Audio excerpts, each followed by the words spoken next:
Is this good morning, everyone? Yeah. We're going to get started. We'll start with the Karakia for best. Nei mai hara mai whānau.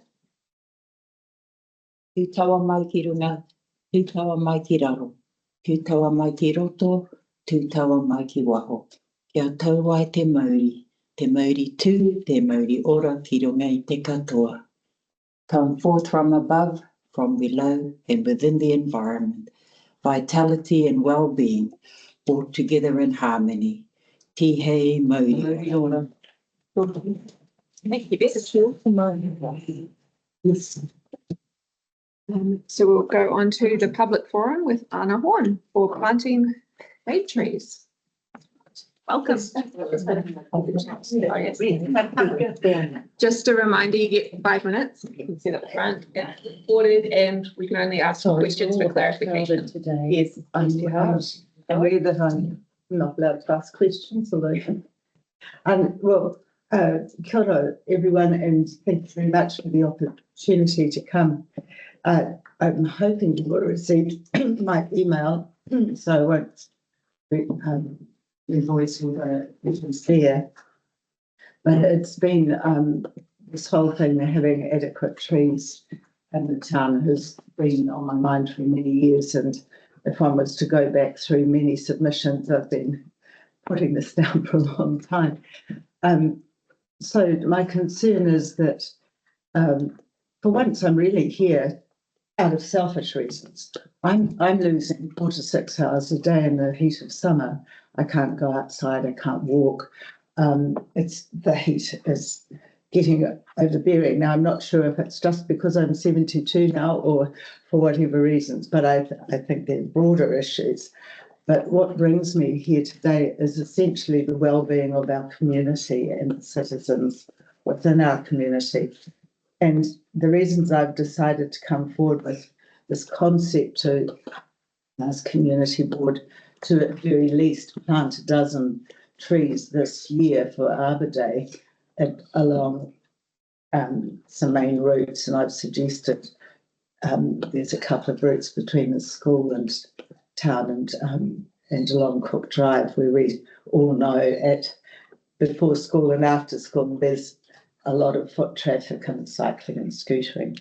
But at some stage during the summer, I saw an elderly woman on Islamite Range struggling along Cook Drive. She didn't have a hat, she had no water, and I'm not sure where she was headed, whether it was to continuing care or her home. And I actually biked past, and afterwards I felt ashamed with myself because I hadn't stopped to say I had water with me on my bike and see if she was all right. But it was run day one day, and where she was going, there wasn't a tree in sight along Cook Drive for shade. Apart from if she crossed over there, she might have got a tiny bit of a shade outside the Lost Spring. Another instance I saw fairly recently was I was just biking down Cockle Street, and there was a big cluster of about 25 children who would have been in the holiday program from social services, community services.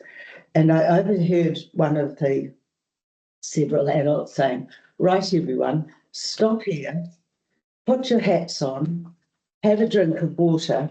There is no shade between here and getting back to community services.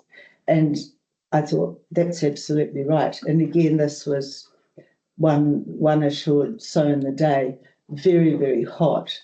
And I just felt quite distressed for those people and the children. For myself, I often look after my granddaughter, and she's a bit older now, but while she was still very much in the pram, I couldn't actually babysit her and take her down to the beach or to the park after about 10 in the morning, because even though I dodge from side to side, there's no trees and it's just so hot. So these are the sorts of things I've been observing, and I'm sure some of you do walk or bike, and there are many people who need and use, and it's really delightful that so many people now are biking and walking around the town, but we also have increasing sealed surface in our town, which of course is a heat attractant, a lot of dark roofs and so forth. But I just feel that we have a renewal program for street lighting, for example, for footpath repairs. And by the way, thank you very much for all the work done around Robinson Road recently. It's been fantastic, and the blokes doing it have been very good. But I do think that we need to have a schedule for planting along footpaths. And I don't mean in the middle of the road. Cars do very well. Sometimes I have to go to median strips to walk just for shade. But I'd really like to see a program. I think you could get tremendous community buy-in for this. I mean, I've got a whole lot of trees I can dig up underneath my avocado tree in my property. I'm fortunate. I belong to Beach Care, and I believe in time we could perhaps also raise trees at the nursery. I also think that many people, if they knew they were allowed to plant on the verge or plant near the borders of their property to provide shade, would be happy to do so. I think there's a way to enlist the public and help them to do that. If even if community board itself wasn't supplying trees, then I think people have a generosity, or we have our systems for spreading around seedlings and things. But Time's up. oh, okay. Am I allowed just to finish that sentence? Yes, you can please? finish that.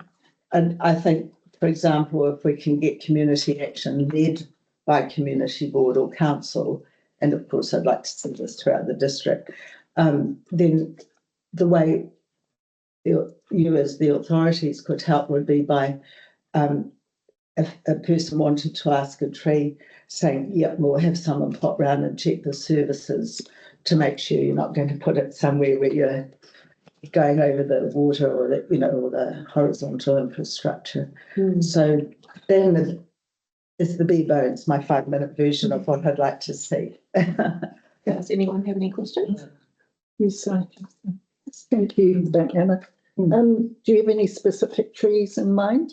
I'm pretty broad-minded about it. I would certainly put restrictions on things like flowering cherries, which are a real nuisance tree. My least favourite tree of all, phoenix palms. I would think, there's plenty of native trees. It's about finding trees that flourish here.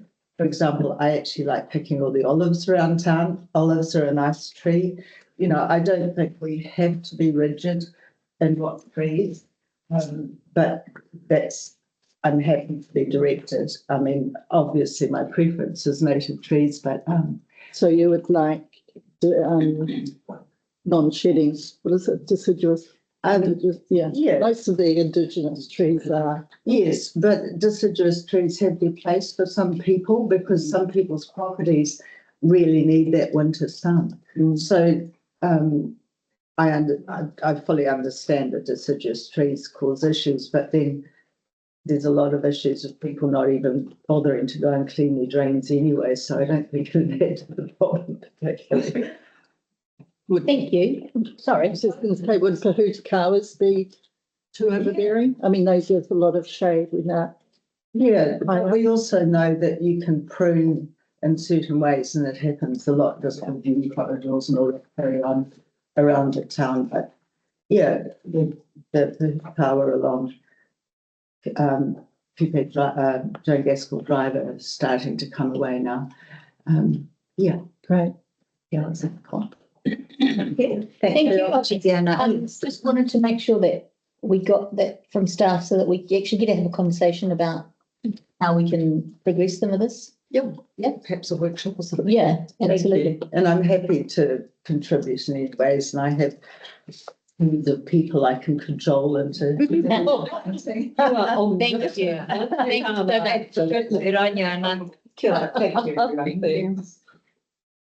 Thank you. Was there anyone else for public forum?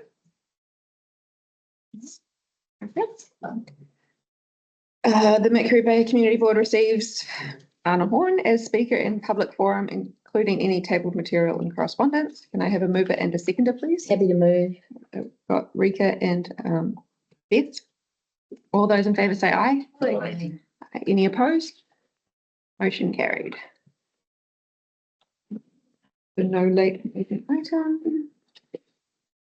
Does any conflict of interest anyone wants to declare? No? Okay, we're all good. Minutes for confirmation. Can I have a mover and a seconder, please? I'll move. I'll second. Deli and Pisa. Any amendments for the correctness? All those in favour say aye. Aye. Any opposed? Okay, motion carried. We'll move on to the big one, the Whitianga Esplanade Waterfront redevelopment.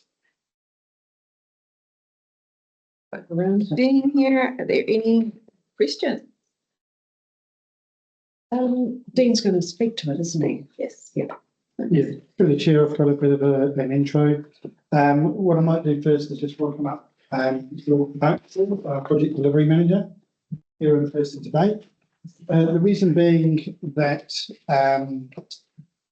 as we move forward, or if we move forward with the project, it will be a piece of work for the project delivery team, which is obviously Luke's team and his specialty.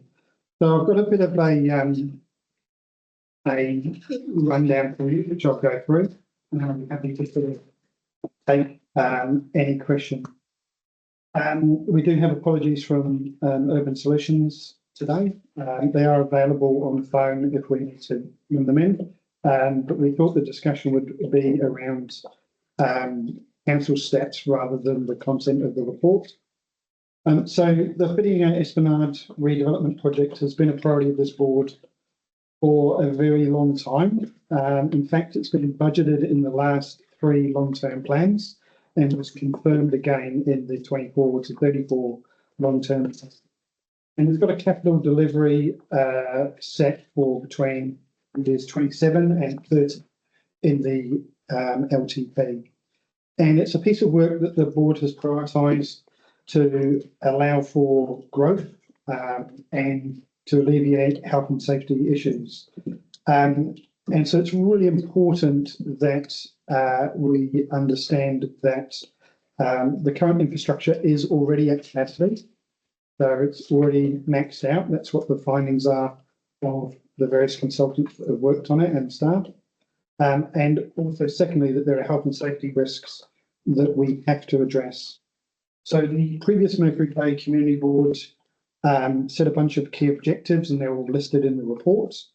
But importantly, they identified the need to have really good community engagement. And so community engagement was the driver for stage 1 and stage 2, because we knew that without buy-in from the stakeholders in the wider community, it would be difficult to deliver a project like this. So the project, the community boards, the incoming community boards, took up those recommendations and then appointed a project advisory group. And so it's the PAG, the project advisory group, which has worked with Urban Solutions to guide the project along. So just really briefly on behalf of staff, we'd like to thank all of the members of the advisory group for giving their time and advice and for being bold enough to lead those discussions with the community. And sometimes those discussions can be difficult because of the range of views. And of course, Lorenzo was testing a lot of concepts and a lot of ideas. So the project advisory group and Urban Solutions, first of all, undertook a review of the previous studies that have been done. They gathered input from local user group sessions, residents, commercial operators, and iwi. And then in November and December, there was a public consultation on a range of options that were put up. And so we're now at the stage where the project advisory group has recommended a preferred concept, and it's recommended progressing to stage 3 and 4 of the project. So on behalf of the project advisory group, this report that I've written, and thanks to Heather for helping me out as well, recommends progressing to stage 3 and 4. The report also recommends utilising the existing Whitianga water safety and operational improvement budget as a way to fund stage 3 and 4, and also that the underspend from this year is carried over into next year. We have recently, however, reviewed the key deliverables that are within stage 3 and 4 in the original project plan. We've looked at it against the capitalisation policy and also talked about project management best practice.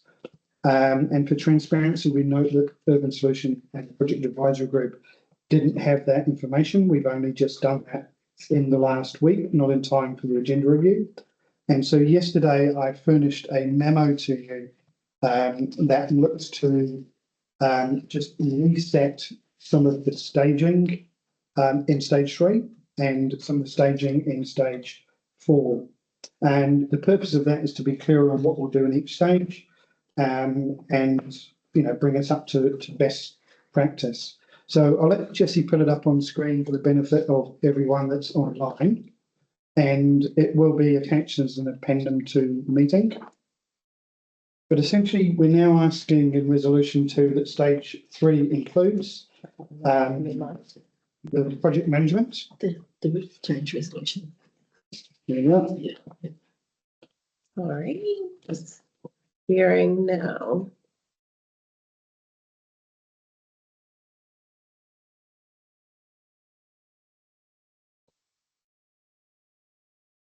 Yeah, so we're asking that stage 3 includes the project management or a portion of that project management amount that's given on page 53 of Lorenzo's Urban Solutions report, the legal and property discussions, the investigations and specialist assessments, all of the technical pieces of work that need to happen, all the hydrological work, the ecological work, some more consultation and engagement, provision of revised concept drawings, and importantly, the business case. So the business case was in stage 4, but it's important that we bring it forward to stage 3. And then there would be another gate for the community board to decide whether to move into stage 4. And that would be the remainder, which would be the resource consents and doing the construction drawings, the detailed design. Yes, Rekha. So that gate, that's for the community board between stages 3 and 4. Yeah. How would that look? That would just be a report to the board? So it would be the finishing of the business Yeah. case findings, the technical assessments, which obviously would confirm the design and the updates to the design. That's what the board would be provided. It's also noted that and it's in the report, that the business case would include all of the finances, all of the modelling, all of the potential funding sources, all of those types of assessments.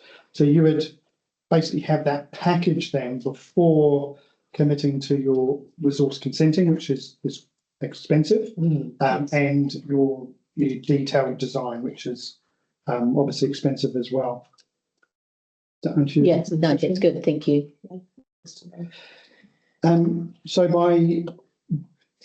And I should also note, by the way, that the business case will be OPEX funded and everything else will be capital funded. So there is some OPEX budget already set aside. It's an existing budget, so that would cover the business case component, which is listed in there. So we think that would better align the project with best practice project management and obviously bring that business case forward. And it would give you really good oversight in terms of your community board decision making. And the second point is it also reduces some of the risk of the capital costs. So if you look at option 1 in the report, I've listed a risk that if you don't capitalise work, you don't end up actually building something, then there's a risk that you need to refund that money from OPEX. Now, obviously, if we've done design work and we don't go ahead with, the pontoon, for example, some of that design work can still be used to inform the existing ramps, the existing structures, car parking, whatever it might be. But by breaking it into two stages, you're helping manage some of that risk. And I think I will leave that there, apart from saying that the budget amount for stage 3 would be around about 380k, maybe 420, 450, something like that. So you're essentially breaking it into half or just under half. Through the chair, so as I understand it, this sort of work in whatever form it takes, and of course we've got these options that have been consulted on, would have to happen at some stage because of the growth of the town, the increase in, our industrial fishing as well as recreational fishing, the increase in tourist boats who are already finding it quite pinched. So it's not a vanity project, as has been quoted by some media sources. It is something we actually need to do to alleviate the pressure on our marine resources in that location. Yeah, through the chair, just to answer that question, I'll go back to some of the points I've made at the start, but I'll revisit them. This has been a community board priority for probably 10, 20 odd years. Yeah. There's been no easy solution, which is why we haven't done it already. It's been an LTP project for 3 trienniums, and an idea way before that. There has been a lot of work done by consultants in the past, but not the community engagement which this board has asked for. The consultants, and that's Urban Solutions at the moment, and also the work that was done by Southern Maritime Solutions, and anyone before that, has confirmed that we're at capacity and that there are health and safety risks. So they're not going away. So you could defer it, but you're still at capacity. You still have health and safety risks. Thank you. That's very clear. Any further question? John?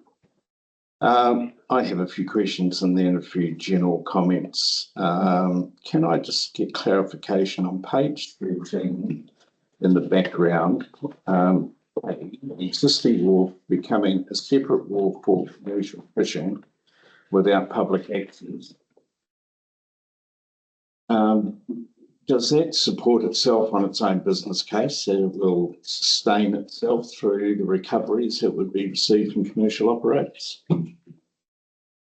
With the chair, that would be something that the business case would look to confirm. So the work that Lorenzo has done to date has been at a conceptual discussion with the community, getting support around the concepts. Yeah, I appreciate that. Level. But my point is that here we're premising a decision today on the basis that the use of the wharf is a capacity, that it's at capacity because we have potentially commercial fishing operators, and we are looking to spend somewhere, which is confusing with various budget numbers, somewhere between 14 and 16.5 million on a project that effectively frees the wharf up for other operators. And I just think that we should have an understanding whether that's going to be at a bill cost to ratepayers. Yeah. Could you just, for my convenience, sorry, John, could you just repeat the first part of Any questions? questions? Yeah, there's a lot processing. So it's just a really simple question that we're saying it's at capacity. Yeah. I presume that we mean that it's at capacity with the commercial operators, because that's what it is. It's ferry, there's the boats that go to and from the various attractions around the place, and there is the commercial fishing operators. So if this project was to go ahead, taking point K, it is saying that the existing wharf becoming a separate wharf for commercial fishing without public access.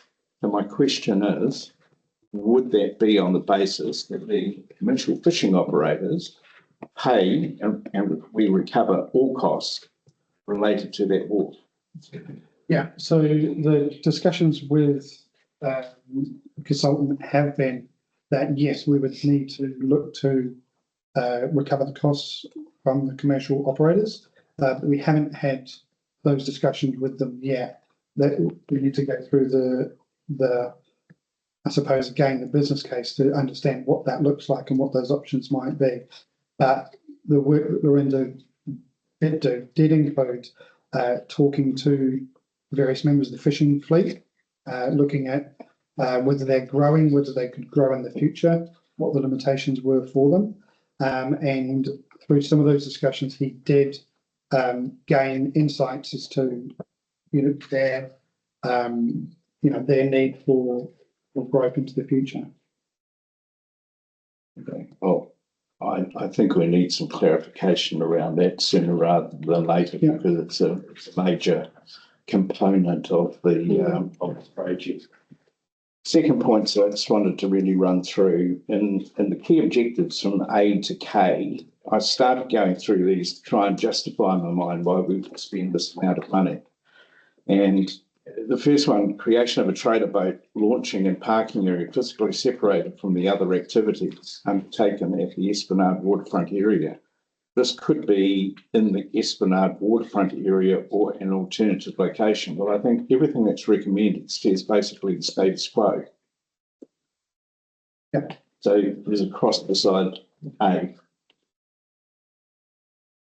Yeah, there is an assessment within Lorenzo's report where he looks at how well each option has I understand that. addressed that. And my question just really specifically is, this was an objective. What we are proposing does not meet that objective. Okay. The question as to whether that meets objective A. I suppose, well, first of all, the consultant with PAG have noted that it does meet the objective because I think that the concept is to organise the layout, to revise the layout, to make the layout the best, but then think about how people ingress and egress to the site, the provision of the public toilet in the future. And so they have, I suppose the very subjective as to whether that making the most out of what you've got and utilising what you've got to the best of its ability and organising it, it meets the intent of A. I think, as you say, it is quite subjective. Through the chair, perhaps I could help you there, John.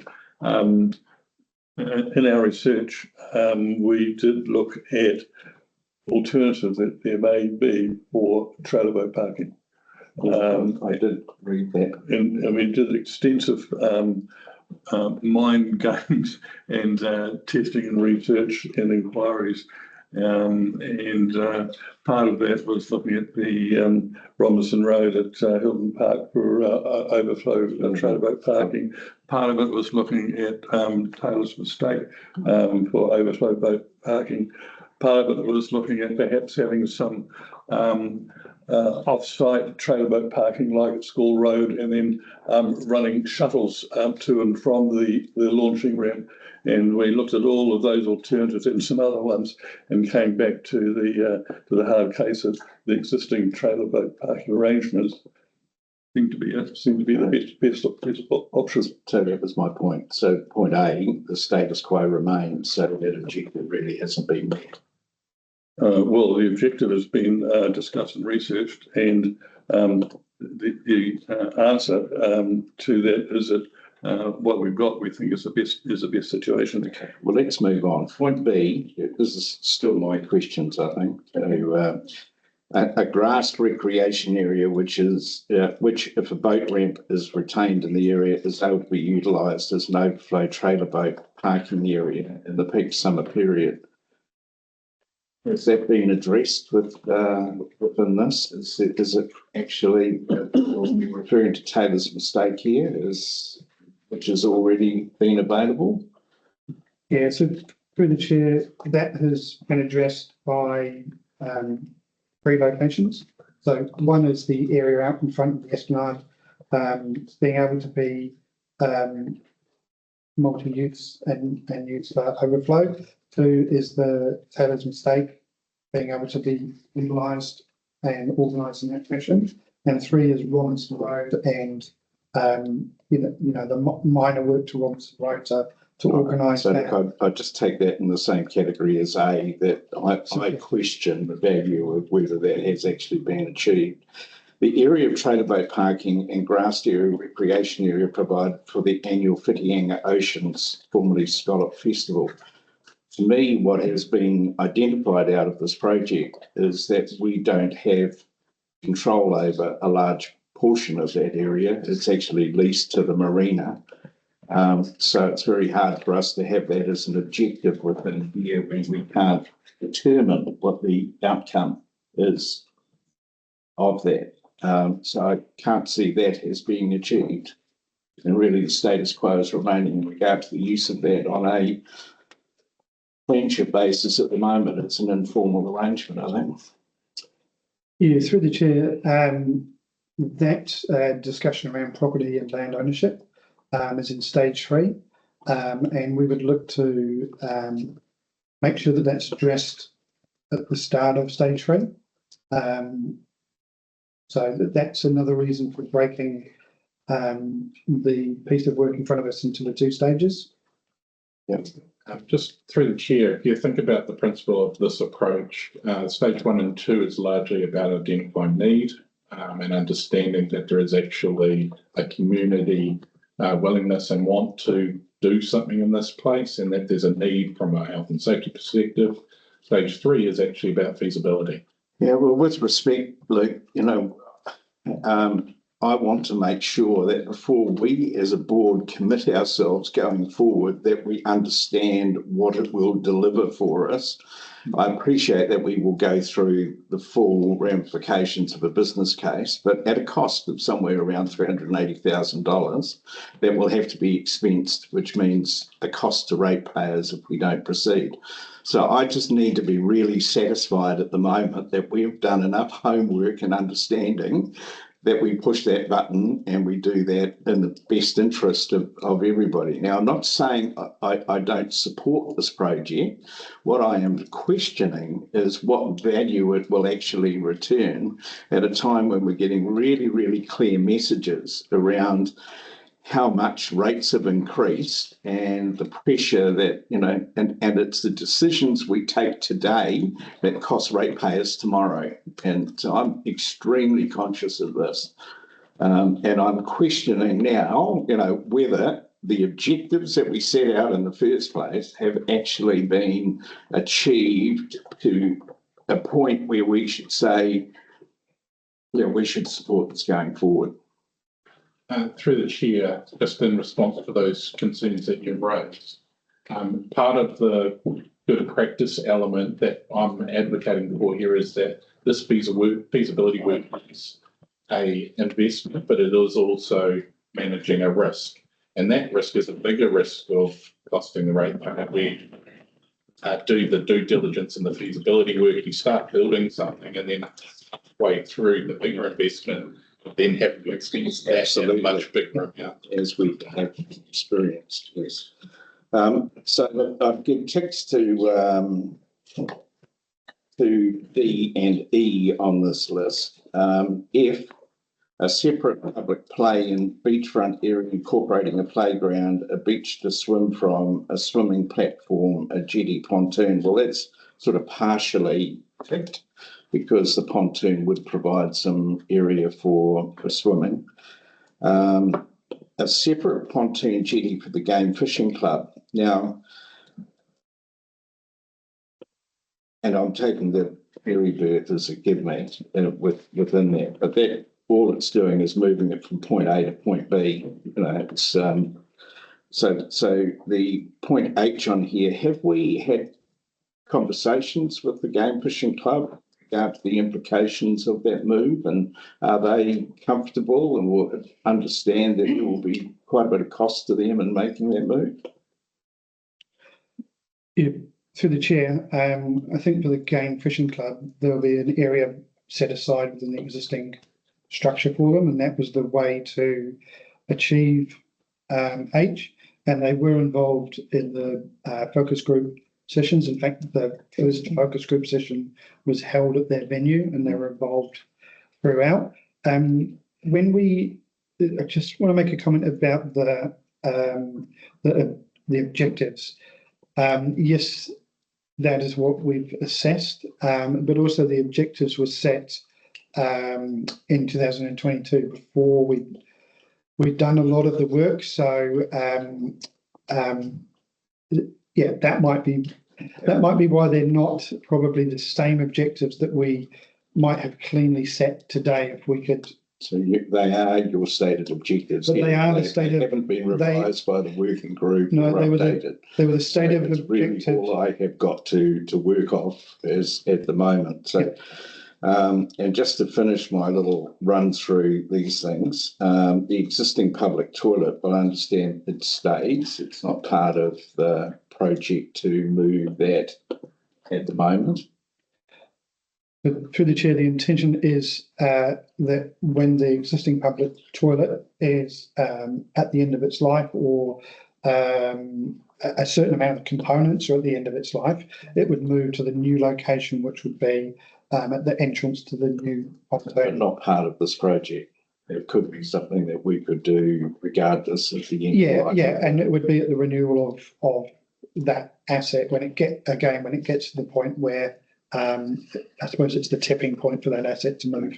And then the linkages, the ferry pontoon, public areas to the Esplanade, cafes, restaurants, and town centre via Taylor's Mistake. Well, I don't think that changes. There's all those linkages are currently there any case.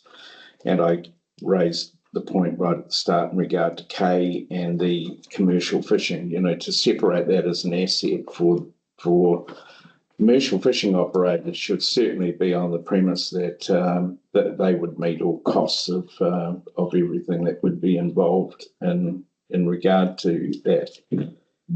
So that was where I sort of started in my overall review of this, and then I sort of moved on through the paper, and I just continued to have a number of concerns as I ran through. Probably the major one was in regard to what actual budget we are talking about at stages 3 and 4, because that seems to that's page 53 of the report, I think, where there's various amounts. I think in the long-term plan we've got 14.6 million. 0.7, somewhere around there, and yeah, we're now talking about the need for potentially a contingency, and there's an amount of 16.5 mentioned for stages 3 and 4. So I just suddenly there is a shortfall there of over $1 million. Now, I appreciate that there is potential for funding from other places, but we're going into a stage of spending money to continue this process without an understanding of exactly where or how that shortfall would be funded.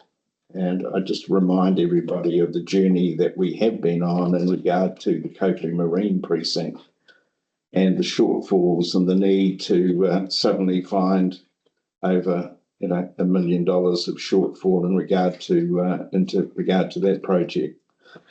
So I guess without labouring on too much, I look at this overall and just have some concerns in regard to whether a project of this sort of cost and what it's delivering, accepting the fact that we have a number of things that are a bit stretched at the moment in regard to their capacity in regard to the existing facilities, as to whether this is a project that we should be continuing to support at the moment.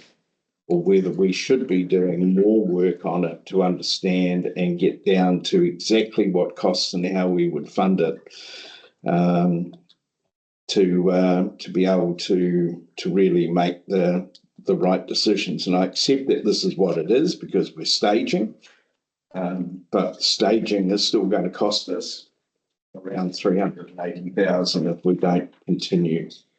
So that's the end of my comments, but I have some reservations. Is that not what the business case would identify? Whether or not there was like tourism, infrastructure funding and what that mix of funding would look like? And there is also an existing budget line in the long-term plan. Yeah. So through the chair, a couple of things. So first of all, we hear those points. We understand those points. And that's part of the reason why we look to the stage. The first thing we would do is come to you with a revised project management plan and be very, very clear on those milestones and sub-milestones as we progress. So that would give the board the opportunity to be really clear as to what steps they'd like to see happen next or first. And so that's another way that you would be able to manage that. You are correct in that obviously you're correct, but the 12.5 that's identified in the long-term plan from Lorenzo's costs, that's really include a 25% contingency across everything. I've identified that 13.5 would be needed in the 27 to 37 LTP. And in terms of the funding for stage 3 and 4, that's where we're proposing that we use the existing operational and health and safety budget that's already budgeted.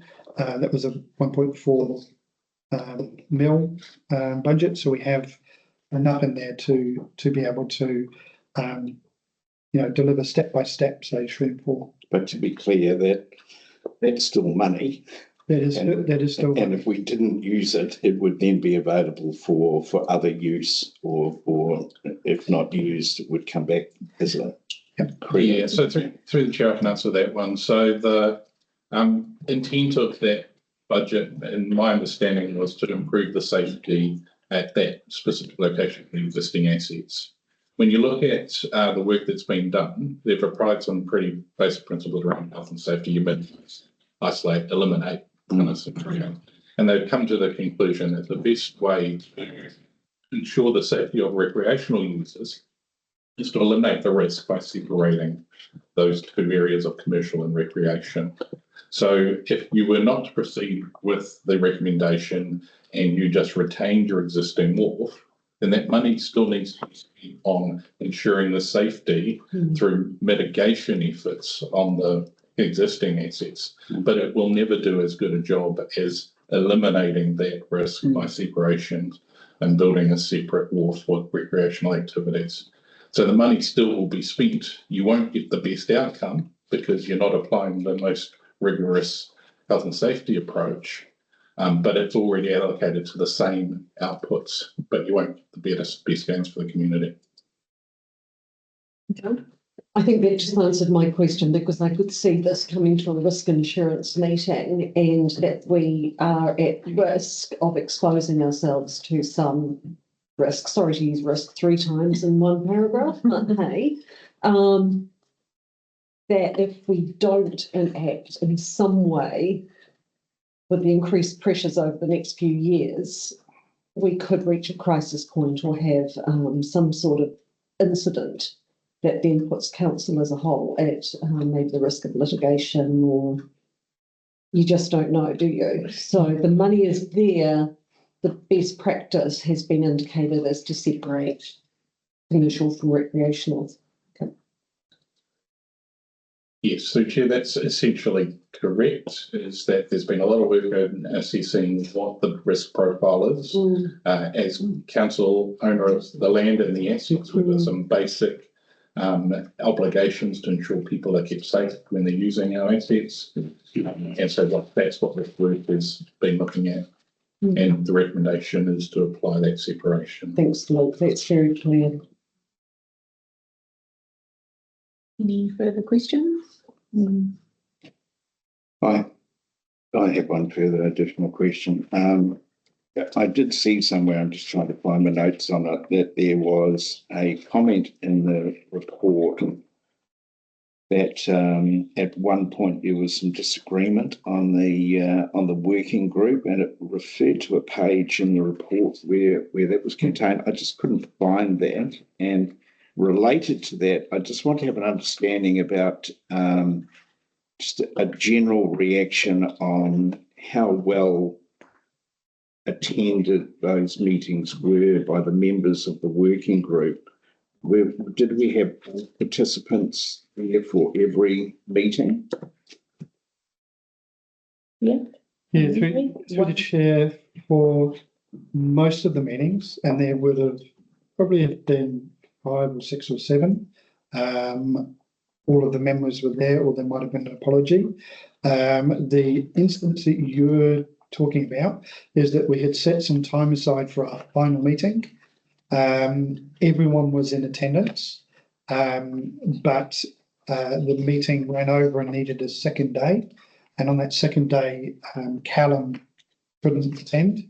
But what Callum did is provided an email response with his concerns, which were namely that he thought the new jetty should move further north in order to be more successful. He was concerned about the where the actual edge of the drop-off would be, which is something that the investigations need to confirm.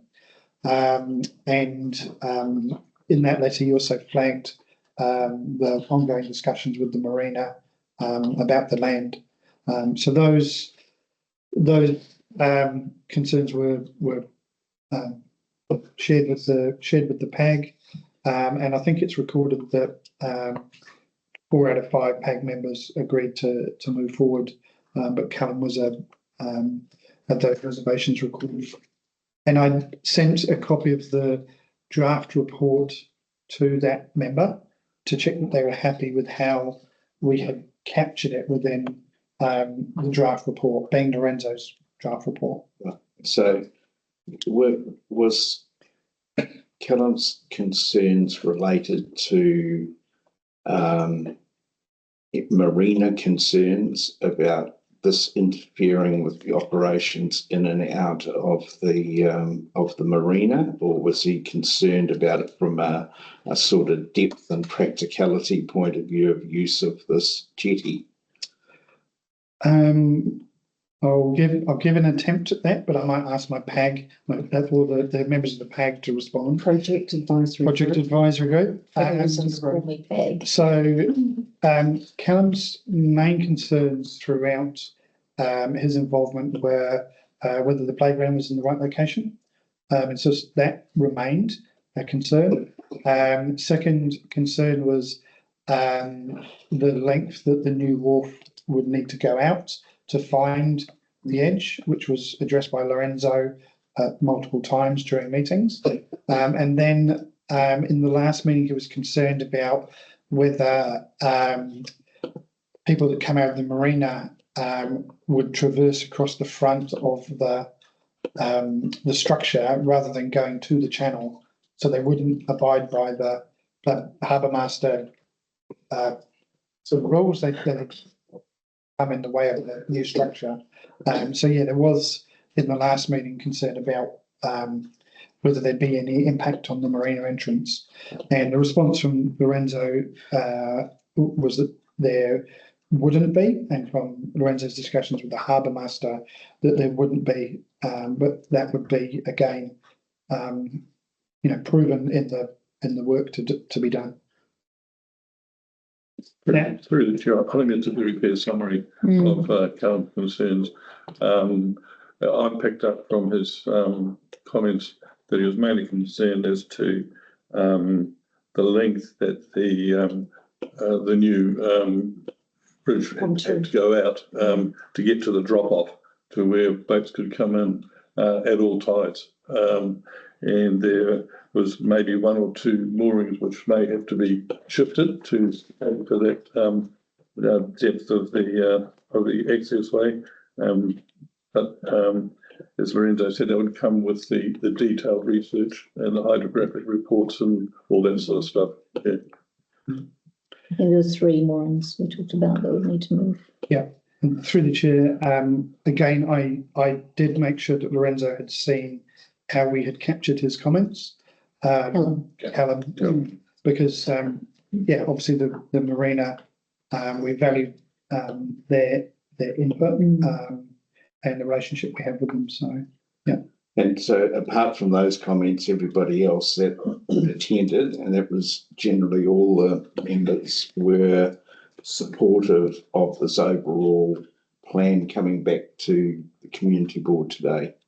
Yeah, in general, yes. I believe there's a comment in there that, you know, one of the other members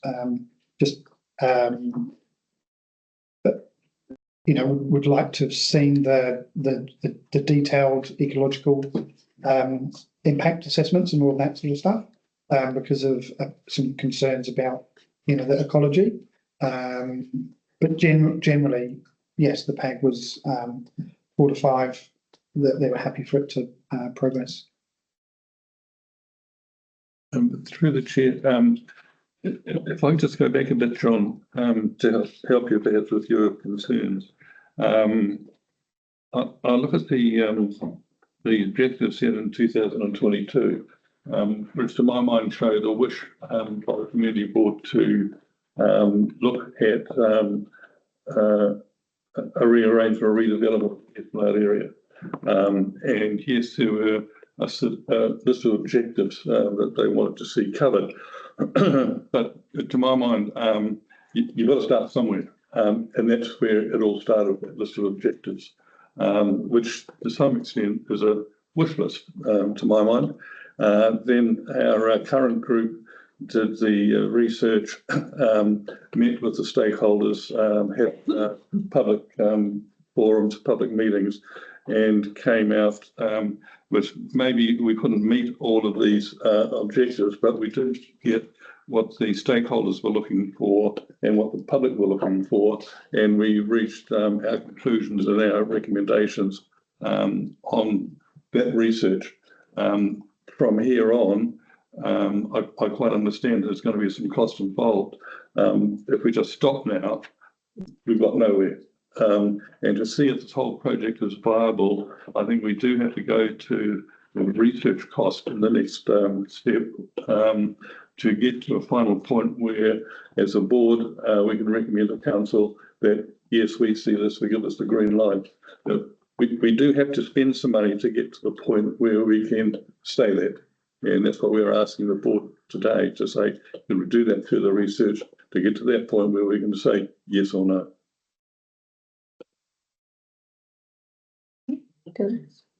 Through the chair, the concerns around the marina, I understand there was concerns around the location of the playground. But the community has come back very strongly that they want that playground to remain where it is, in that premier location with proximity to cafes and restaurants. So I'm quite comfortable that one member of the project advisory group no, I don't want to, because nobody else understands what it is. Yes, we do. Has concerns in representing their organisation, but the community who we serve has come back and said they want that playground to stay where it is. So I'm quite comfortable with that consultation that has taken place. Yeah, through the chair, again, without, I'm just trying to be clear how we've captured Callum's feedback. Yes. I think some of the playground concerns he raised, he was also clear in his communication that he talks to people at the fishing club and talks to, you know, friends and stakeholders and things like that. And so he was also influenced by those inputs. And the PAG's response and staff's response was that it's, you know, natural that project advisory group members would be influenced by those people that they're connected to. So yeah, with the playground, I'm not so sure whether that was exactly a marina thing or from Callum's wider influences, and he spoke to that on several occasions. So through the chair, understand that because we don't live in a bubble. However, the consultation process is a formal project, not a chat down at the Gamefish Club. And the community feedback very, very strong about that playground location. So not disagreeing with you, but saying that I think that process has been quite robust. And I think it was really interesting when you look at the report, the types of users that use that space. It's sort of families recreating, playground users, and then it kind of gets to voties. Yeah. That would be an explanation. Any further comments? Are we ready to vote?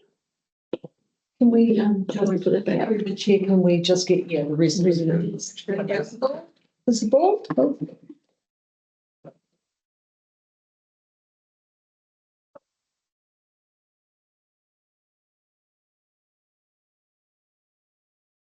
I'm just going to bring it out on. So it's only Pooh that changes? Yeah. Only resolution Pooh? Yeah. And this is the new reading? That's the That's the new reading. that's the company. Let me just. Okay. We're just looking at the new.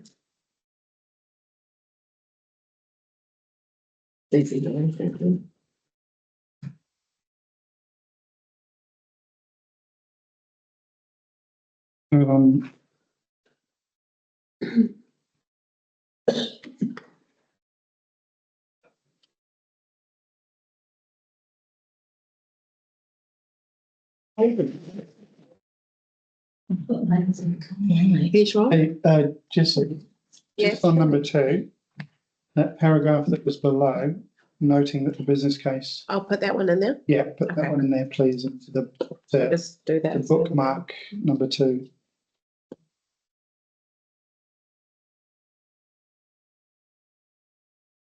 Can I just clarify one more thing before we do vote? And that is, if this was supported today, and we're committing to around 380,000 of the proposal at stage 3, part of the review, and part of that's being funded from the transfer of some funds from that have been set aside for health and safety.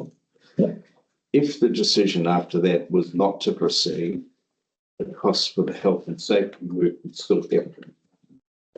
And therefore that would come in on top of the 380,000. You would use the balance to do the improvements that we could do. But how much has been set aside for health and safety? The original budget was 1.4 around. Committed this year is 200,000, and that's been focused on the essential. We've got to do this now. This is a immediate risk and kind of scenario. The remainder of the project is in the holding pattern in regards to what we need to do. So we don't want to invest time and effort if actually the bigger gains are by going down this route. So there would need to be some planning on what we could achieve with the remaining balance to improve safety if we remain at the existing estimate. I just want to be really clear that if we don't proceed after we go through this, that there will be, in addition to 380,000, additional costs to meet the health and safety requirements of the existing facility. So the scope of the work will be defined within the limits of the remaining budget. Scope of the work, not the actual. So you would need to define what we could deliver with the remaining budget. So 1.4, and there is a 580 spent, 200 already 380-ish for this work. That balance would go right. So with that, what can we now achieve now that we know we have to only work with?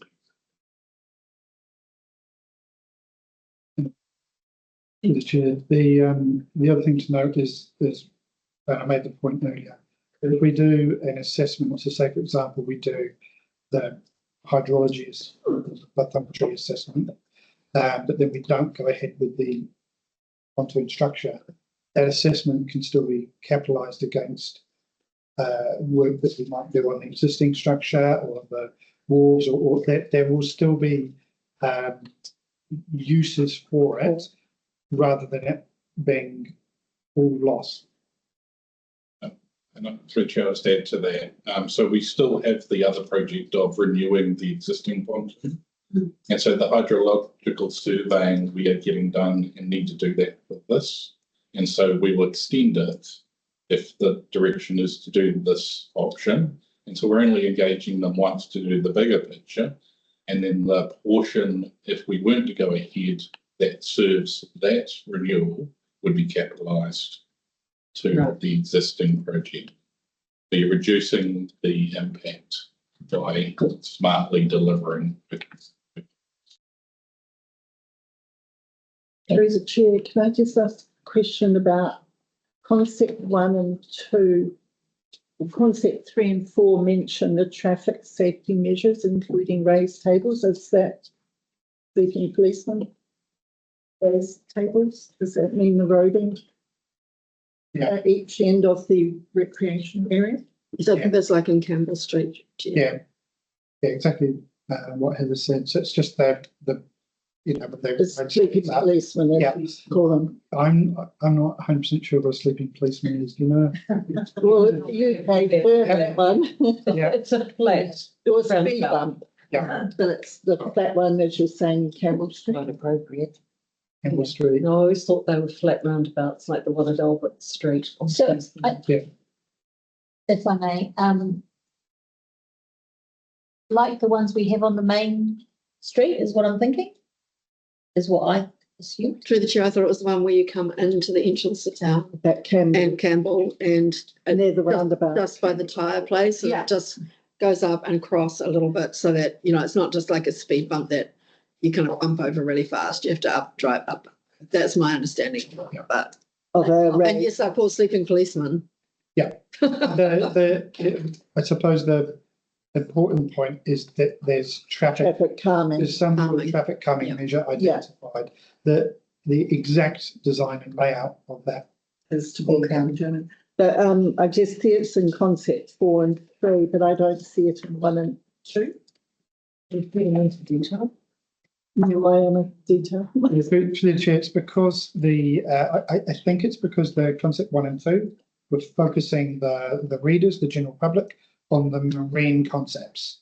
Yes. So essentially what it would be is concept 1 added to concept 3 added to concept 5. So it would be all of them built up. But in order to test the 2 marine concepts and in order to test the 2 land concepts and the 2 Hilton Robinson concepts, that's the way it was shown to the public. So just the highlighted parts of each concept, Caroline, is what we're wanting people to focus their minds on. So this is 1 and 2 is purely looking at the marine element. And then 3 and 4, the waterfront is land based. Yep. So does that make sense? Yeah, I was just wondering because it wasn't included in the marine element part, which has got movement of people, whether the traffic calming would possibly be included there as well. That's Through the chair, is that something the roading team would advise when it gets to the design level? But what Dean is saying, concepts are 1, 3 and 5 are the ones that we would look to progress with. Yes, absolutely understand that, but that detail of if there was any calming happening would happen at the design level. Yeah. but it does cost, so I was just hoping that it might be included in the first 2 concepts. Yes, it is all included. We just haven't laid it all up onto one master plan because we kept it at the concepts for public engagement until we now close that. Because the first focus group meeting that I went to at the bowling club, there was a former policeman there and he just had big concerns about the playground remaining where it is. So he said it's an accident waiting to happen, or people running from the cafes to the playground. But I get that people would prefer, and I agree, with the playground to remain where it is. So therefore I thought if there's going to be traffic calming at each end and help to mitigate that concern. Through the chair, it depends on what option you actually intend to develop.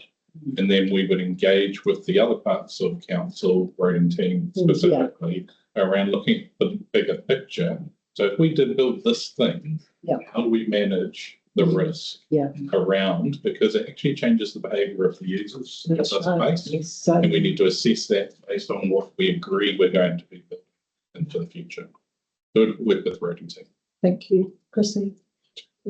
Through the chair, there's also a wider discussion happening district-wide around speed management, which could mean, Caroline, that we have an opportunity if we submit a speed management plan.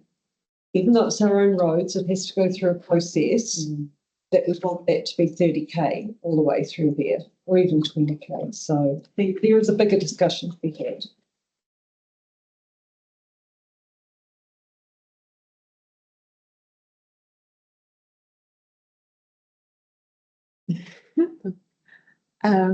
So does everyone want to read the resolution up on the board?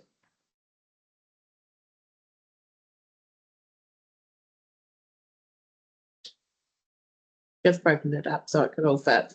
Yeah, cool.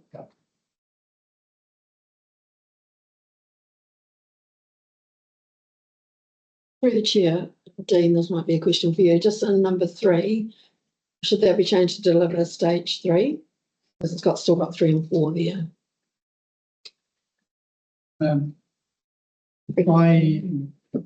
Oh, sorry. Yeah, no, we had intended that we keep it for stage 3 and 4. Yeah. But obviously we wouldn't progress to stage 4 until we have the gate for stage 3. Which is essentially ensuring you reserve that budget for the purpose until you decide whether you're going to. Thank you, Luke. You're comfortable? Yeah, it's just keeping it there while we progress. It's a placeholder, yeah.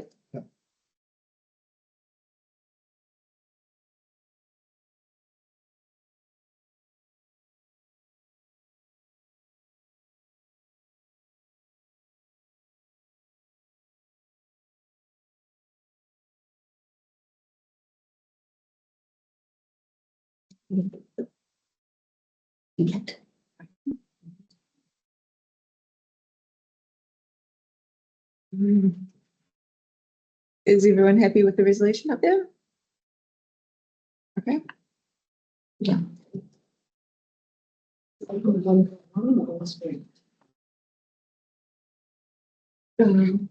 do a group thing. Okay. Right. One by one. I would advise to go one by one, just to receive and then to receive. No. Okay. So we'll need a mover and a seconder to receive. I'll move. Deli and Rika. So next, do we want to progress with revised stage 3? Need a mover and a seconder.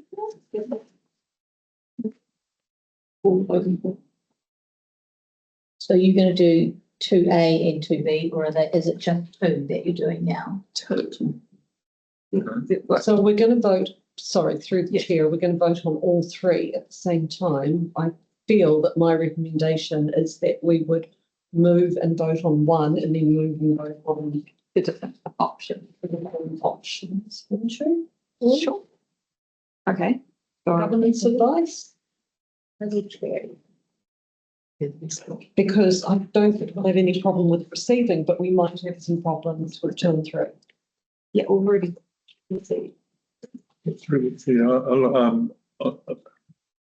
just one hesitation about the wording, I'm sorry. Yeah, Just want to read it again. Time. It's the last line.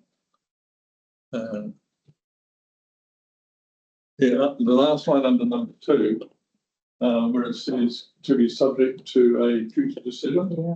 That's the future decision of this board. Yes, it is. Thank you. And through the chair, it would be probably good to clarify that by adding to future decision of the Mercury Bay Community. Yep, we can move them in parts. So that would be another gate, another go, no go. Did you get the gist? No, sorry, I was talking to Cassie.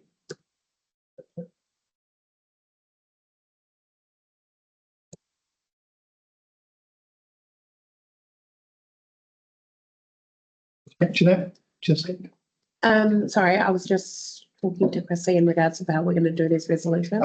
Yeah, so at the bottom of 2, where it says to be subject to a future decision, and you add of the Mercury Bay Community Board. Of the Mercury Bay.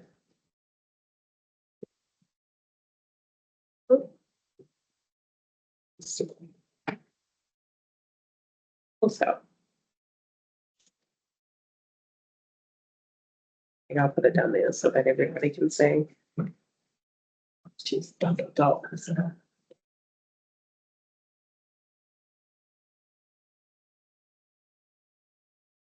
Yeah, this 1, 2, or 3, move in second to receive, then each separate.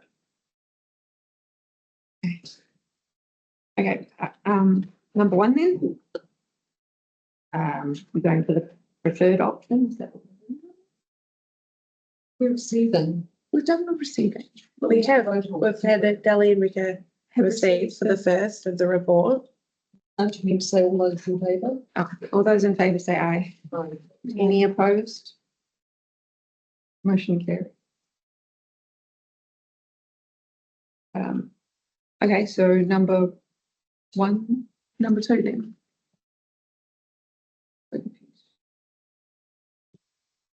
So yeah, I've got that's the new Yes, resolution, and then you go on that one as well. that's what I was trying to do before, but confused. Okay, yeah, so number 2, move it into seconder for number 2. I'll move it. Got Delhi and Bess. All those in favour say aye. Aye. Any opposed? Okay, motion carried. Number 3. I'll move it into seconder. Yes, I'll move it. I'll second it. I'll see. You got it. Yeah, I seconded it. Okay. All those in favour say aye. Aye. Any opposed? Okay, motion carried. Okay.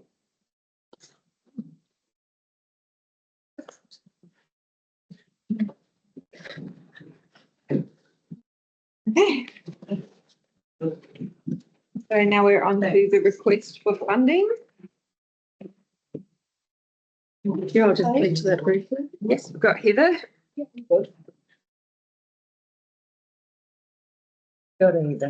Thank you, Bess.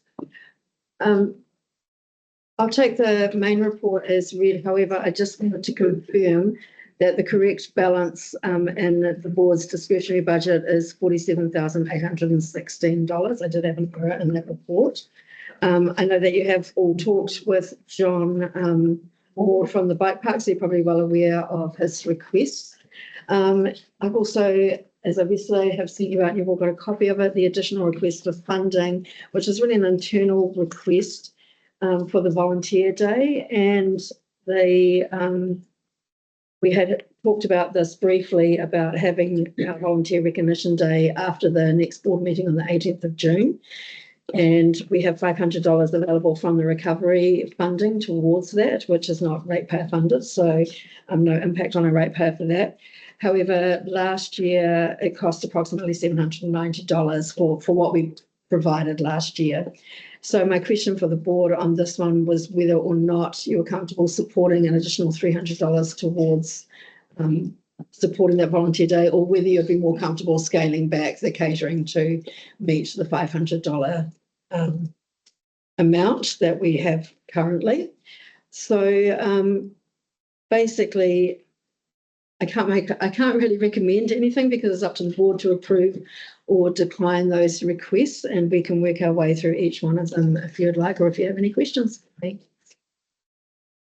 Through the chair, a question regarding, I noticed through media that there is a volunteer day happening, which is not being organised by us, but it's a find out about The Helpers Day. Helpers Day. I'm just wondering if that might be a little bit confusing, or whether or not we talk to the people who are organising the Helpers Day and do our recognition on the same day. Yeah. Yeah, through the chair, I did see that on one of the social media things. I think the co-public on that one was very much that those groups are coming and you can find out what they do and how you could join, and that, you know, a bit more detail than what we do, which is just providing a lunch to say thank you. But take that point. I think that's was it the 7th? Yeah. Elementary. So that's an information day. We still recognise our volunteers on a separate occasion. My thoughts on, I'm very happy with bike park request. Very happy for that to go through. I'm just thinking whether or not we scale back our catering and keep some of that, rather than use more of the discretionary funds, keep some of that for other projects that are in the pipeline or in the community that people might want support with. Just throwing it in there. This is through the chair. Like last year down At the helicopter. yeah. And through the chair, we have reached out to, I think, Ricky made the suggestion of seeing if we could hold it at one of the other volunteer places like we did with the hangar. We reached out to social services who were very supportive of having it there. Nice. So as the venue, so My that's, idea. yeah, so that's your idea, darling. Thank you, Rika. Thank you very much. So we have done that aspect and they were very happy to accommodate that for us. Oh, they've got a great facility there. Yeah, for the kitchen. Show it off. Yeah, that's great. Big thing. Through the chair on the point of the extra $300 for the volunteer lunch. Last year, I didn't think that we'd gone overboard with what we supplied in our lunch. It was pretty basic lunch, filled rolls and whatever. And if that comes to $800, well, that's what it is. So I don't see how you could cut it back. And we fed a huge number of people. Yes. People appreciate it, like, you know, you don't want to be. Yeah, I'll go with that $300. I mean, they are volunteers. We couldn't exist without the volunteers. Here. I just had one question around the one-off servicing of the portaloos at the bike park and whether we need to have a broader conversation around whether, you know, they understand this as a one-off, or is it something that we want to do, or? Yeah, I have had a talk to John. You've spoken to him? Yeah, thank you. I did talk to him about this report. Actually, we read it out to each other on the phone. He totally understood, and as it stands at the moment, the way I understand it is that the contractor that cleans the toilets has done so for 8 years at no cost, and it's not that he's asking for money. I think the bike park just want to show some appreciation. So I did point out to him about, you know, that the budget stops in 30 June. I thought that even a one-off would be like a nice gesture of appreciation to that contractor more than, you know, what the bike park are doing with toilets. And doing a new toilet at the bike park was a whole other conversation of a lot of money and fundraising and. So through the chair, we have a request in front of us, which you've talked to John Ward about, and so they've decided what they need. That's what he was comfortable with. What really would be used for. So do we therefore need to put the resolutions and Right. I'll just share that. And I just, there's something that really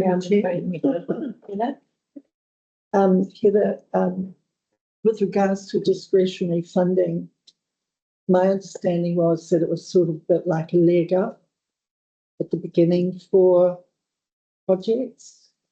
And this project, the bike park's being funded for quite a number of years. I'm just wondering if there could come a time where they start asking for the users to chip in. Because I used to go swimming at a public pool. When you go through a turnstile, you just put 5 cents in the slot. it's Through the time yeah. that the Yeah, board staff. keeps having. There is a donation There is a box donation. out there. Yeah, and but it's- a bank account number because I walk my daughter's dog. Yeah. And just chucked $10 in last night. So maybe, and we have talked to John about publicity around Funding it. the community, supporting them either financially or in labour. Because, if you go to walk your dog, you're just aware that you have some coins in your pocket to get there. So Through the chair, definitely, they have the donation box. I use it as well when I go there because I always feel a bit like, well, got to do that. But they do get a lot of support in kind as well. So like recently, I think they're working with Trees for Survival for planting, and the Lions Club have been there and done some work, and there's been a digger. So they get a lot of in-kind support as well, which would usually cost them money to achieve. So, and I think to take on Deli's point, we did have a conversation with John, almost like about marketing themselves and getting someone that's dedicated to being that fundraiser, communications person to help raise their profile. social media. Well. Yeah, social media. Yeah, I just think a kind box or donation box They do. isn't quite enough. They've got a bank account number as well. Through the chair, there was an old saying for that, it was called spend a penny. And if you didn't have a penny, you use the toilet. Is that what you're suggesting? Well, I am kind of, yes, because We've had that debate around this table for all of our public toilets. I think that this is a great public facility out there, and we support it in a very minor way, for the amount of volunteer and effort that goes in. And these two things are very minor. Really, in the total scheme of things, we could invite John to engage with us a little more on future funding requirements and how he will be supported. And ABS does a lot of work up there and keeping that communication going. So if we just offer that option for them to come back to us and talk to us about how they will fund, I think that's probably the time to have those conversations. And in the meantime, I am happy to move the recommendations: 1, to receive; 2, to approve; 3, to approve. And also there's 4. There's also 4. there's also 4 now with the volunteer day, but 4, approve. And I'll And if you can do and I'll third that. I'll forfeit. Any opposed? No. No. Okay, all those carried. thanks, board. Nice and simple. Okay. So on to CAPEX work. Oh, he's back. Hello, Luke. Any questions for Luke? Just a couple of questions here. Just got a couple of points to raise today for you. So first off, just a few updates from the report. So some clarifications. Just letting you know that the Whitianga RTS, the contractor has been handed site and establishment is underway now. Timber tanks project. The contractor is on site and working on the roof now at Matarangi, so that is also in action. I also need to highlight for the public toilet projects, which all fit under that singular TIF funded piece of work. We are doing some additional work around the consenting.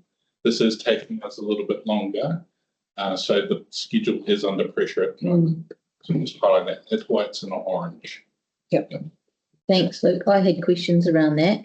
So all 4 of them say that a building consent is required for a new toilet connect to the existing wastewater network. This will have an implication on the timeframe for delivery. Yes.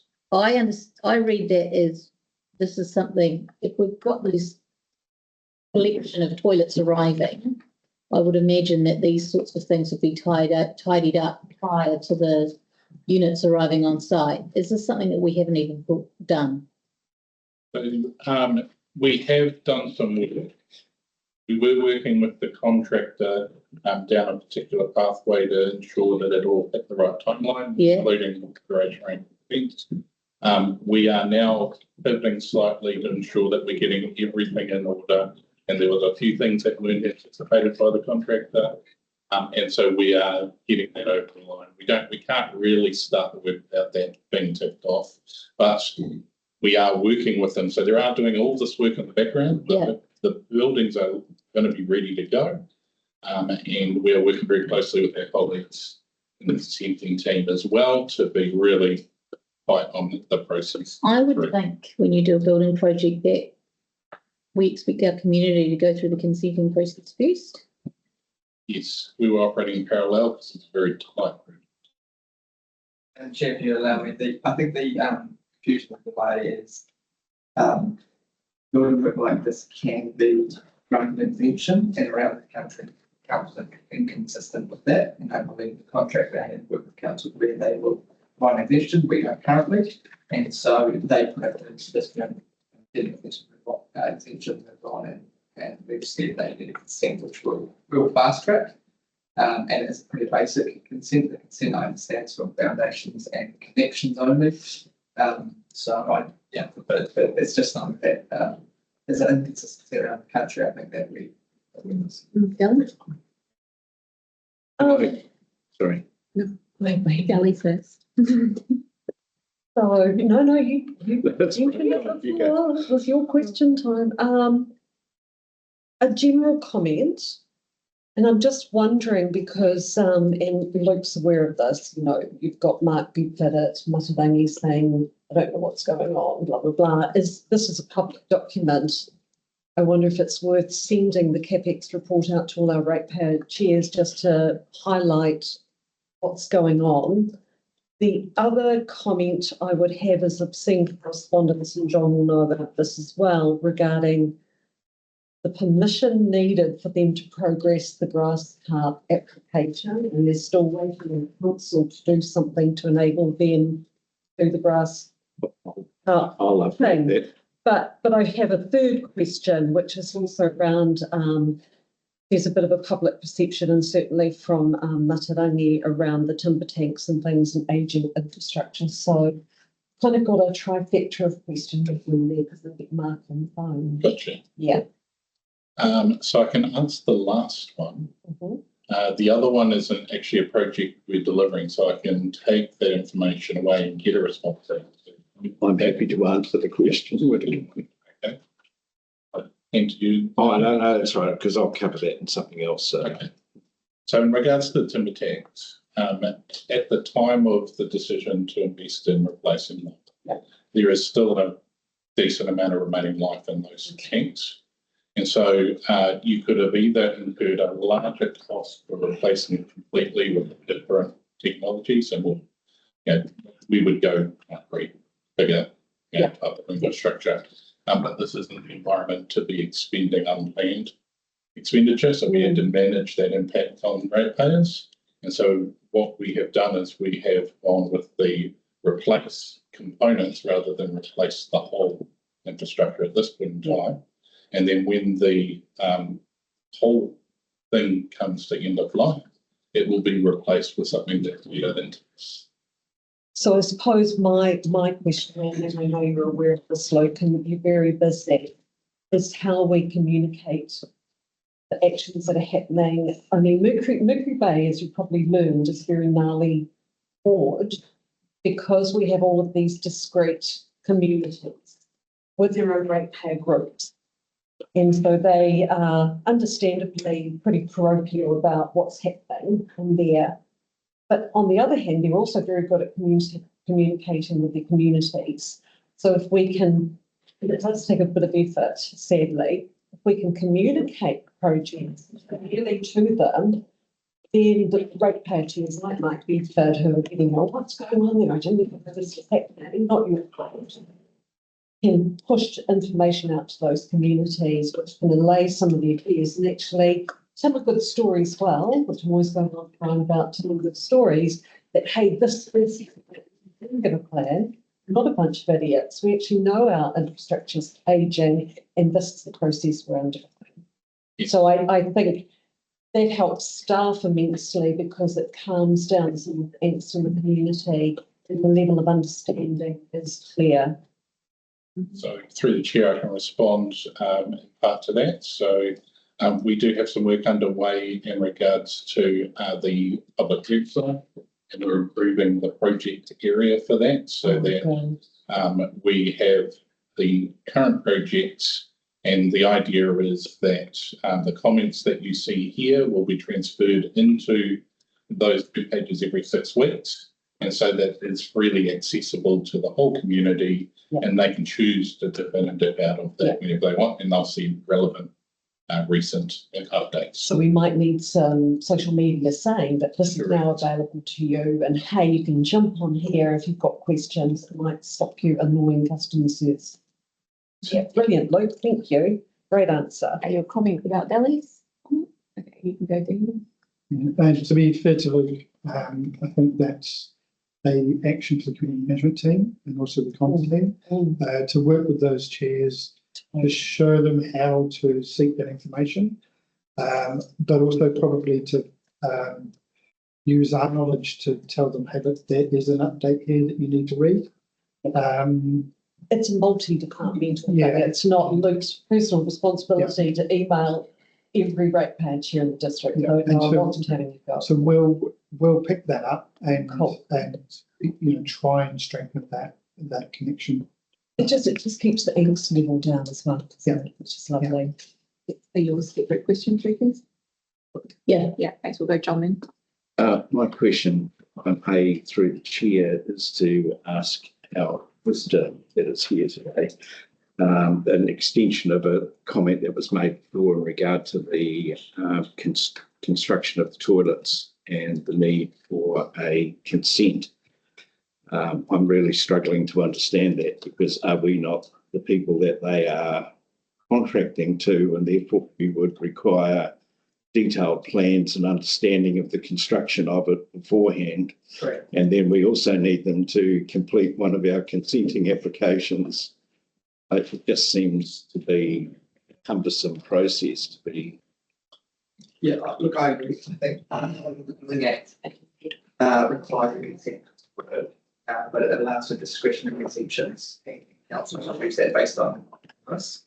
And I guess historically we've been a little bit rigid to say that it's connections into our system and its foundations, and so we want that to go through the consent process to ensure that it is correct. I think in the past, where we've had some issues in the project management team, we've had risks. I think and the team brought some professionalism that risk might be reducing.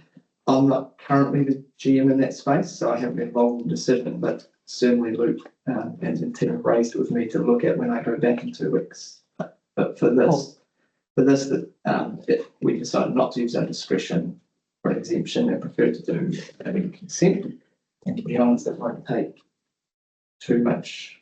Well, actually, Luke will speak to that. I couldn't comment, but a consent doesn't take necessarily too much longer than an exemption process anyway. And I can follow on from that. So project team is fully supportive of the decision that's been made, and we are working with our contractor to get the required elements to the building consent team ASAP. We've run into a little bit of that with the contractor. We're pivoting, and we will fill the gap and get it done. I just encourage the discussions around the need to avert a double up of consenting process as well for future cases. Yeah. Excellent, thank you. So I will just finish my comments around the toilets. You mentioned that there was a pinch on the time frame. Yes. So what is that, a pinch or a punch or a grab or what are we looking at? So it's all hinged on the consent elements, and we would then, once we've got that locked in, we will reforecast out the remaining timeline, because that's when we need to start and reschedule the remainder of the works, and we'll provide that update to you. The key element is obviously everything's committed, everything's basically built. It's whether or not we go beyond the 30 June part for a small portion of the remainder of the works. So that's the bit. So we may not hit 30 June exactly, but it'll only be the tail end of the works that will go over. The majority of it will be done. And what will that mean in terms of, you have to go back and relook at funds and things like that? We will work with our funder and explain what's going on and come to an agreement. Okay, perfect. So I've got a couple more questions, if I may. One relates to Sheriff Block, but we can maybe do that when we get to attachment C. The other relates to what you would call the Mercury Bay Coastal Protection Buffalo Beach. We call that the shark bite. Yes. After the severe weather that we had a week or so ago, lots of comments, lots of commentary in the social media space and where I like to come coffee, which I might have to change so I go now, around whether this withstood that weather event. And I just wondered if you could comment on that. So what I can do, if you've got a Have you got an update? No, I don't. I have a small update. Yeah, through the chair, we have spoken to our coastal team. They have inspected the shark bite. There's a little bit of edge effect damage, but not a great deal. They are waiting to do a push-up, but need to wait for the tide cycles because obviously we've been in a high tide cycle. But the comments were that it's the type of settling to be expected, yeah, that they'll continue to monitor it. I haven't seen the feedback myself, but I was made aware of it and able to talk to the coastal team last night. Okay, good. And the timeframe, I know around the planting, it says it's not part of this CAPEX project, but there are some plants there. So is that the planting, or is there going to be more planting? And did the planting survive the weather event? Through the chair, the planting was done after the weather. So okay. Yeah, so it wasn't impacted by that. I'm not 100% sure, but I know that they started it and stopped and we're coming back to do some more, so we can find that out. It looks like it needs a little bit more. Okay, thank you. And I'll wait till you talk about Sheriff Block before I. Perfect, thank you. Yes. So through the chair, I didn't quite get to the end of my Sorry. intro, so I'll just continue on with that. There is a one-pager for Sheriff Block. The basics of it is that phase 1 is largely complete. I have a visit with the parks team and WWL and the contractor this afternoon to do a site walk around to ensure that there's no snag list items that need to be remedied before it gets handed back to the parks team. We are seeking to have a meeting with the directors from WWL around phase 2 and getting some confirmation around the work program and the timing, because it is in the contract basically non-existent. It's quite an open phase 2 element, and we're wanting to vary the contract and get that clarity of what we're going to deliver and have that agreed up front.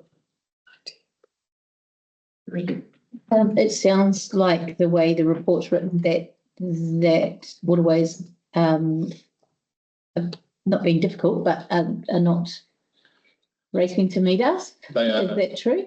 They are happy to meet us, the directors. It's the herding of very busy people is the challenge at the moment. And so that's the pit we're trying to work through. So we will be, post this meeting, I'll follow up with some emails and try to nail down that's the next step.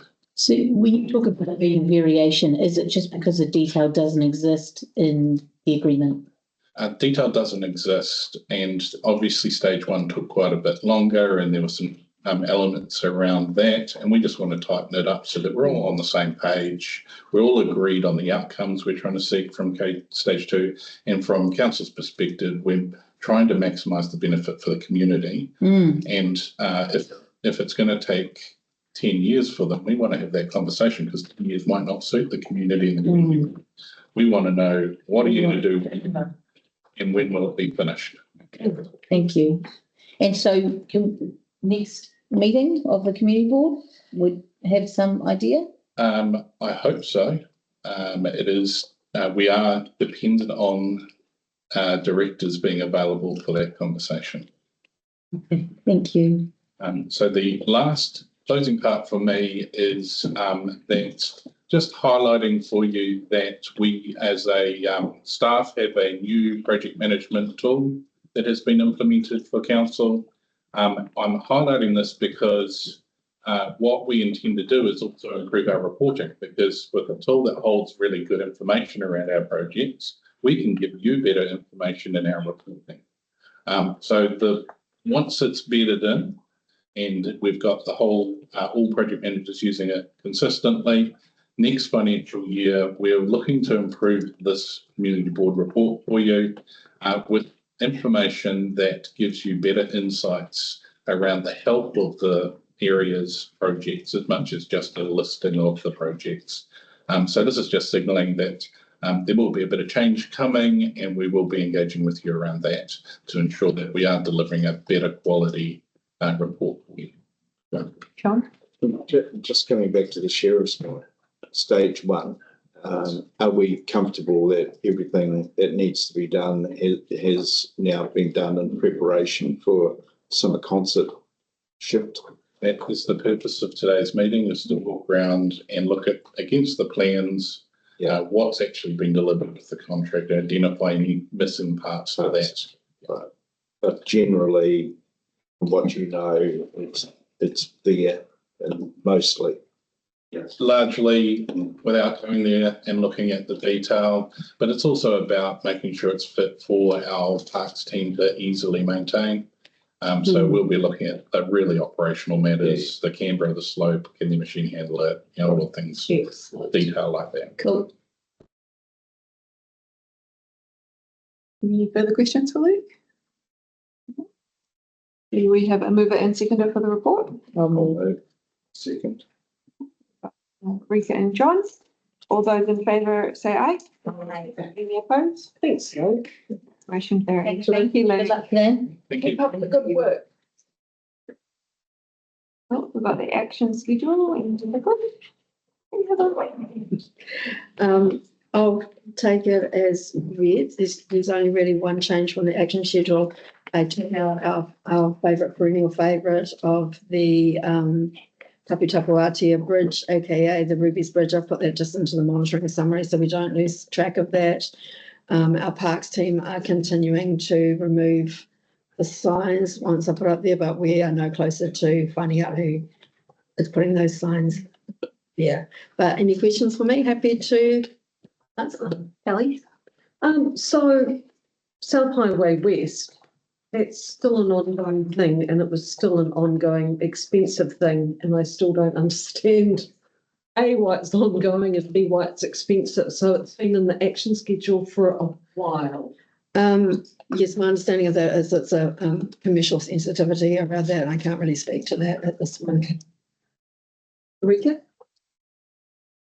It says in here that the boat club, possible revision expected in April.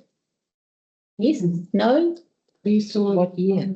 Through the Expected. chair, April has been. I have received an email from the boat club. They give me a monthly update for the purpose of keeping you updated. And they're now expecting something by the end of May. Okay, thank you. Finished. Tapu Tapu Atia, but I see that we've got a date here for the Māori Values Assessment in the next month. Excellent. So that's happening now. That's in progress now. Perfect. That's really good. It's really good to hear. I just wanted to say to Monk Street, thank you. Whoever made that happen, that's really outstanding and really, really quick. So thank you so much. Anyone in the room that was involved in that? Through the chair, I'll just add a little thing about 2 Monk Street.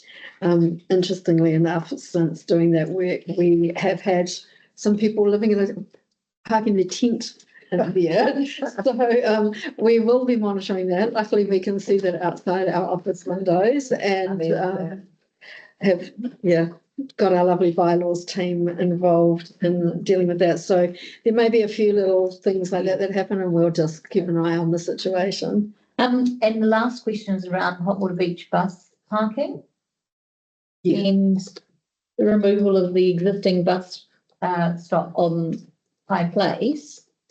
Why does that need to come to a board report? I believe I've had an update on that from our policy team. It will go directly to council as part of the parking bylaw. We did the parking bylaw review and it wasn't included for whatever reason. I believe in June, July, they'll be coming back to council with any amendments to the parking bylaw, and I'm hoping that will be included in that to remove it. In the past, those boards used to any case like by the community board, Yeah, and then it was just ad hoc. It was just adopted in your minutes at council, Ah. and that's not the delegation doesn't sit that way. So they should go to council now. Yes, and I think just to clarify on that as well, when the parking bylaw review was done, not just our area, but across the district, there were many that hadn't been captured correctly. So the whole process was to capture them and then set up a process where it goes to council with any amendments. So that will be captured as that process. Thank you. I'm done. Done. Right, just an update for everybody in regard to Cooks Beach Lakes management.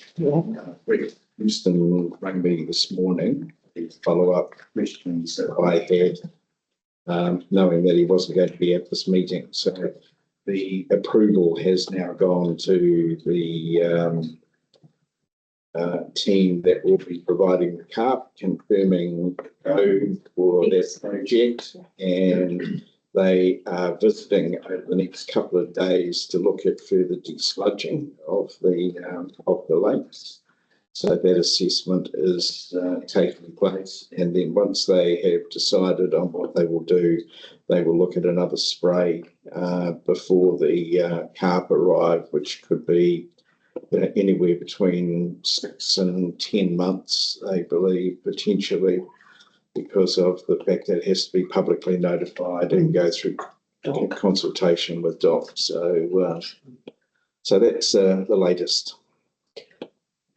Through the chair, I think because it's such a high interest issue and that we all receive phone calls and emails from stakeholders, it might be quite nice to see that it's a CC thing to all of the Mercury Bay councillors when there's discussion about progress. The reason I'm involved is that there's a project allocated to me and I have been managing it for some time, from that perspective. Understood, but I'm still getting emails and phone calls from stakeholders. So feel free to pass them to me.